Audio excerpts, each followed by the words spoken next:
All right, everybody, welcome back into the Rocky Top Insider Instant Reaction Show. This is Ryan Shumpert. I'm Rick Butler. You know the drill.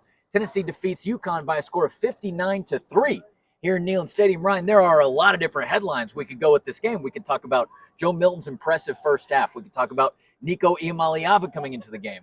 We could talk about Tennessee's 3 defensive touchdowns, which was a school record, I believe, right? Yes. Yeah. Well, they've been keeping stats since 1949 at Tennessee football games. So maybe it happened before then, but it's been a long time. I think even those great Tennessee teams in the 30s weren't scoring 3 touchdowns most games, just the way the game's changed. So it feels like a safe bet. Well, there's a lot of different headlines we can go with. I just gave you 3. Where do you want to start with this game? Just an absolute blowout in the direction of Tennessee. Well, I think that's the story of it. It was never competitive, and I guess I'll start with Joe Milton because that was one of my keys coming into this game was for Tennessee's offense, and particularly Milton to continue the success they've had the last few weeks. You're not going to glean a ton or throw a parade for dominating UConn and scoring a lot, but you want to see the offense continue to be crisp and kind of build off of what they've done the last 2 weeks, not take a step back. And that's exactly what the first team offense did. I think 6 drives they were in the game, 4 touchdowns, a punt, and in the last one they were pinned back at their own, whatever it was, 6-yard line with 30 seconds left. They got into Hail Mary range. So that group was really good. And then the explosives, the big plays that this offense has been missing a lot of the year were there for Joe Milton in the first team offense. 82-yard touchdown in the first quarter, 60-yard touchdown in the first quarter, another 82-yard touchdown, which like that in itself is kind of crazy. 2 82-yard touchdowns. That is. But Tennessee gets all 3 of those. They get a scoop and score from Tyler Barron, 2 pick sixes. You're right. The explosive plays, the big plays.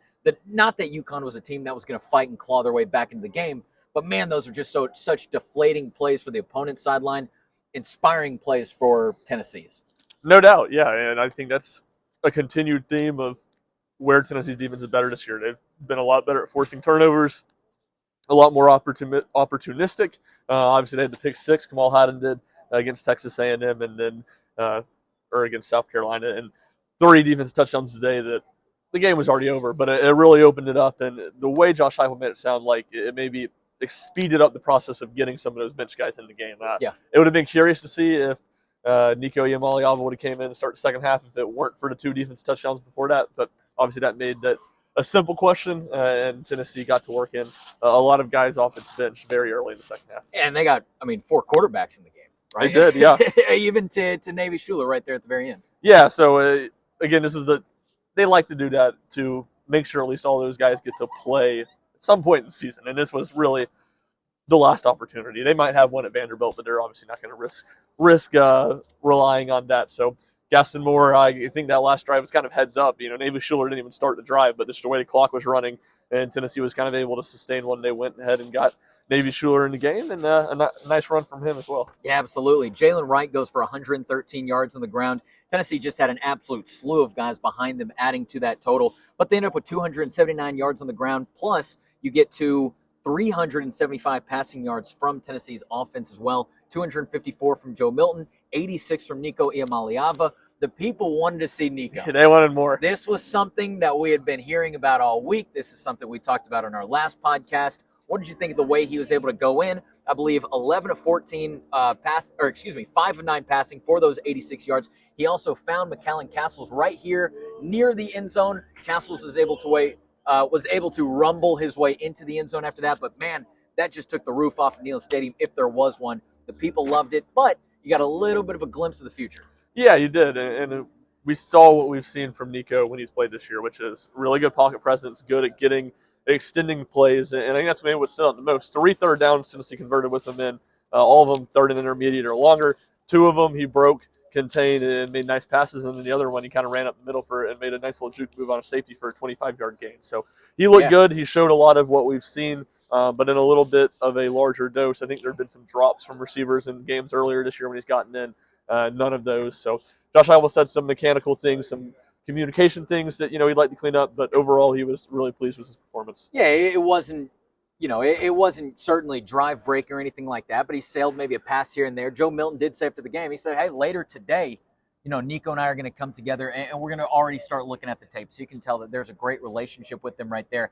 The guy that I believe, correct me if I'm wrong here, I believe he kind of sailed the pass over was D. Williams. Yes, it was. Who got some offensive snaps today. I thought it was interesting. Josh Heupel said it during this press conference just a minute ago, That was actually maybe part of the game plan last week against Kentucky. Just kind of opportunities throughout the game did not come, but certainly they got to get them into the game a little bit today. What did you think about that? And is that something that Tennessee can really use going forward, or is it just maybe a little bit more experimental to you right now? Yeah, I'd go a little more experimental. I'm hesitant to think we're going to see a ton of it, but we'll see. And a lot of that's, I think Squirrel White's his best receiver, and they play the same position. I don't think they're going to want to take Squirrel White off the field a ton, but it wouldn't be shocking to see them put him in there for a play. I mean, immediately the first play is in there. Had a little pop pass to him on a reverse type situation. So that's the type of way they're going to use him. The ball he sailed was just a screen pass, and even on that one, I wonder a little bit. It looked like D. Williams might have come a little too close, and that throw kind of threw off the depth a little bit. And it wasn't super, super high either. I think Williams could have caught it potentially. So, yeah, I mean, he looked good with the ball in his hands. It looks like he did with punts.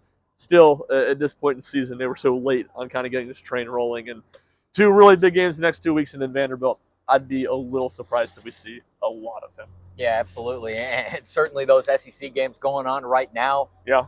As we talk about this right now, we'll be able to talk about all that later. Just other kind of final thoughts on this game. Again, Tennessee just dominates UConn 59-3. No Jabari Small running back. He was a little banged up, so it was Dylan Sampson and Jalen Wright for Tennessee the whole first half, and then Cam Seldon and Khalifa Keith, the 2 freshman running backs, got some run. And then I think I'd say maybe pass defense was kind of the tale of 2 halves. Pass defense was really bad in the first half, and not worrisome in this game, but worrisome when you look at what's coming up next and how that pass defense played last week against Kentucky. I think it's 184 yards is what UConn is averaging passing yards per game. They had 177 in the first half, a couple big plays in there.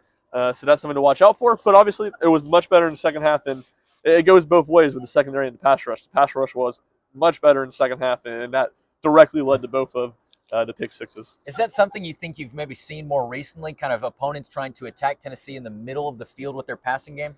Well, the short passing game, at least Kentucky did it, and then UConn did it a little bit this week too, where they kind of spread it out, a lot of empty formations. Tennessee kind of tells that they're playing zone, and they play a lot of zone and kind of throwing it short and making the linebackers come up and make a tackle in space. So, yeah, we've seen it some, not shocking, I guess, but it'll be something worth watching next week against a good Missouri passing attack. Yeah, absolutely. All right, any other final thoughts? Yeah, well, I genuinely, not even on the game, I genuinely did not think, this did not enter my head until right when we started recording this. Both of us are wearing UConn colors. I actually did think about You're that. Smarter than putting me. my clothes on today. I did think about that. Yeah, so you were intentionally a UConn stan today. I was unintentionally a UConn stan. No. It's the gray too. I don't even know if that's showing up in the video, but UConn it's gray. I look and like navy, I came from the coach's and we're sideline. both wearing navy. Yeah. Yeah. We both. You got a little more athletic fit on than I do, but yeah, we both could. We've been pretty good about this year. We've been pretty good about wearing different things because we know we're going to be on camera. But today, not that day. There was no communication for the noon homecoming game against UConn.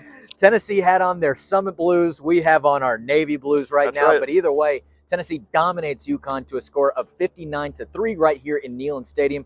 The place was rocking. It was a great environment. Obviously, homecoming going on as well. In case you missed any of it, you can go and find some of the highlights over on Rocky Top Insider's Twitter account. But otherwise, Ryan, let's go ahead and get out of here. We got a little bit of a podcast to record, do some final work. But, hey, it's nice to be done with this thing by about 4:45 on a Saturday afternoon. So I'm excited about that. We'll go ahead and get back to work. Thank you so much for listening to the Rocky Top Insider Instant Reaction Show. This is Ryan Shumpert. I'm Rick Butler. We'll see you back for the next one.